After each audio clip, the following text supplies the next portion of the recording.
ঘরোয়া পদ্ধতিতে আজকে চাউমিন খেতে মন করলো, তো ঝটপট বানিয়ে ফেললাম। নিয়ে নিয়েছি 2টো আলু, একটা পেঁয়াজ, একটা টমেটো, 2টো কাঁচা লঙ্কা, 3 কোয়া রসুন, একটা ডিম, সাদা তেল, লবণ, হলুদ, গোলমরিচ গুঁড়ো আর চাউমিন। আমি কিন্তু এখানে সরু চাউমিন নিয়েছি। এবার একটা পাত্রের মধ্যে বেশ কিছুটা জলে লবণ দিয়ে গরম করতে দিলাম। গরম জলটার মধ্যে আমি চাউমিনগুলোকে দিয়ে দিলাম। একটুখানি নাড়িয়ে চাড়িয়ে নিয়ে ভালো করে চাউমিনগুলোকে সেদ্ধ করে নিচ্ছি। দেখো চাউমিনগুলো ভালো সেদ্ধ হয়ে গেছে। এবার আমি জল ঝারিয়ে একটা পাত্রের মধ্যে চাউমিনটাকে রাখলাম।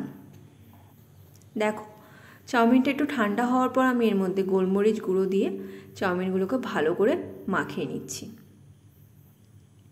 চাউমিনগুলোকে ভালো করে আমি মাখিয়ে নিলাম।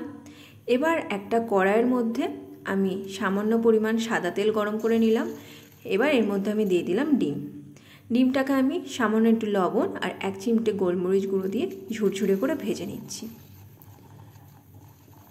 ডিমটাকে আমি ঝুরঝুরে করে ভেজে তুলে রাখলাম। এবার অন্য আরেকটা কড়াইয়ের মধ্যে পরিমাণ মতন সাদা তেল গরম করতে দিলাম। গরম তেলের মধ্যে আমি দিয়ে দিলাম কেটে রাখা আলু, পেঁয়াজ, টমেটো, কাঁচা লঙ্কা, রসুন কুচি। ভালো করে নাড়িয়ে চাড়িয়ে দিয়ে দিলাম এর মধ্যে লবণ আর হলুদ পরিমাণ মতন।